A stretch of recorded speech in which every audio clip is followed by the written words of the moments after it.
darkened with fear. When Clarence looked up, the mute Mongolian made the universal gesture of pointing his finger like a pistol and dropping his thumb like a hammer, then tapped his temple and made a facial expression that spoke louder than words. "You think those medical boys don't fucking know that?" I echoed. "They're not worried about some malpractice claim. They're running an outlaw operation, and they get paid a fortune to take care of people from our world. That's what we're paying so much for, not just the care, the risk. They're putting a lot more than their licenses on the line, understand? That's why you never threaten people like them. They've heard it all before. It won't make them work harder, but it might scare them into doing something stupid." "But for what they are charging, even with all the money we took from that last thing, we will run out by—" "I know," I said soothingly, "but don't worry about it, Clarence. We found a new way to keep earning." "Nobody told me." "You had no role to play in this one, son," I said, channeling the Prof. "Not up till now, anyway." "Listen to me, sweetheart." Michelle spoke just above a whisper, her voice the same mystery blend as her perfume. "Trust me, the word's out. The Prof's in the consultant business now.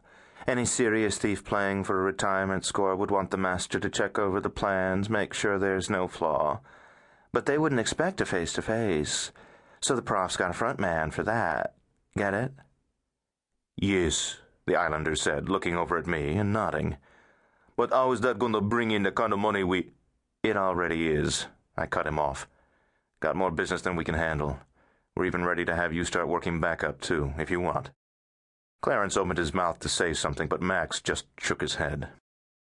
Mama crossed the distance from her register at the front to my booth in the back, looked us all over, held Clarence with her eyes, said, "Movie business very good. Those kind of people spend money like drunks." Clarence opened his mouth again, but this time it was Michelle who shut him up. "We've got a doctor, too, baby, a script doctor, best in the business. The only one who gets his quote and a percentage of the gross. Let's you and me go over there and sit down, okay? Buy your baby sister a drink, and I'll explain it all to you." The apartment was spacious by New York standards. 3 bedrooms, 2 baths, and on a decent West Side block, too. But this was no luxury co-op. No awning over the front door, no doorman, never mind a concierge. No central air. The elevator only went down, all the way down. From a uniformed operator to push-your-own-damn buttons to permanent out of service. Even the super was part-time. His one qualification was that he'd done time, and his real job was handling complaints with a "you don't want to go too far with this" look. 36 units, but only 5 of them still occupied. The building owner was warehousing the rest, playing stare-down with the remaining owners. No real estate broker had any of the empty units listed. Some of the holdouts had been stupid enough to try bribing the super. He introduced them to the sucker 2-step. Step 1, he takes your money. Step 2 comes when you run into him again.